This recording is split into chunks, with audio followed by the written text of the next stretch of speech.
Halos 24 oras na ang sunog sa isang pabrika sa Cavite Economic Zone sa Rosario, Cavite.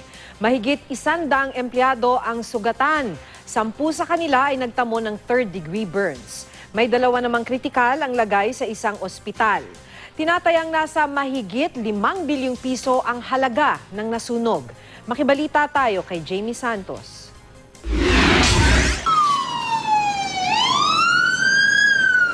Alas 6 kagabi nang magsimulang sumiklab ang apoy sa ikatlong palapag ng House Technology Industries sa Cavite Economic Zone. Umabot ang alarma sa Task Force Delta. Mabilis na kumalat ang apoy sa 6 na ektaryang pabrika.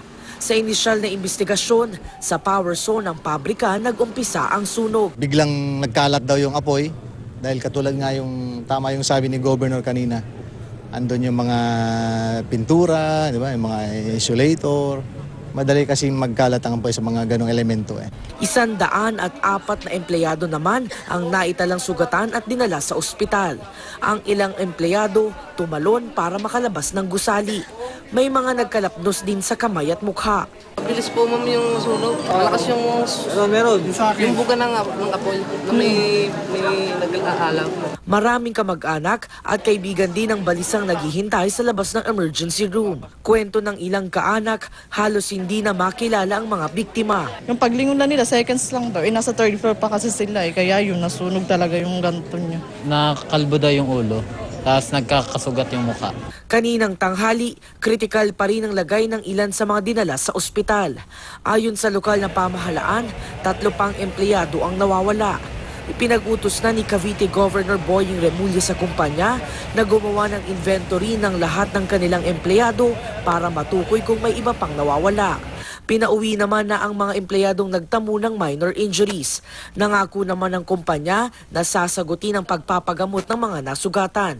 Pero ang reklamo ng mga kaanak, mabagal umano ang pagresponde ng ospital sa mga biktima. Yung pasyente namin, ma'am, hindi pa raw kinuha. Alas 6 pa dyan, hindi man inaasikaso. Ay kami galing Batangas pa, hindi naman nila inaasikaso. Kaya ililipat namin na ospital. Giniginaw na sa loob. Hindi naman inaasikaso. Sabi nila, panay ang punta ko doon, mayroon pa nakapasok sa OR. Ang anin po namin, gusto din namin maano yung kapatid namin. Kasi sunog na nga. Kwento ng isang biktima sa kapatid niya, maraming natrap sa gusali. Nagkagulo na sila, hanggang sa nagsiksikan na sila, hindi na sila nakalabas, natrap sila sa loob. Yung kapatid ko po, nakagapang lang daw siya. Alas 12:30 ng madaling araw nang idineklarang fire under control.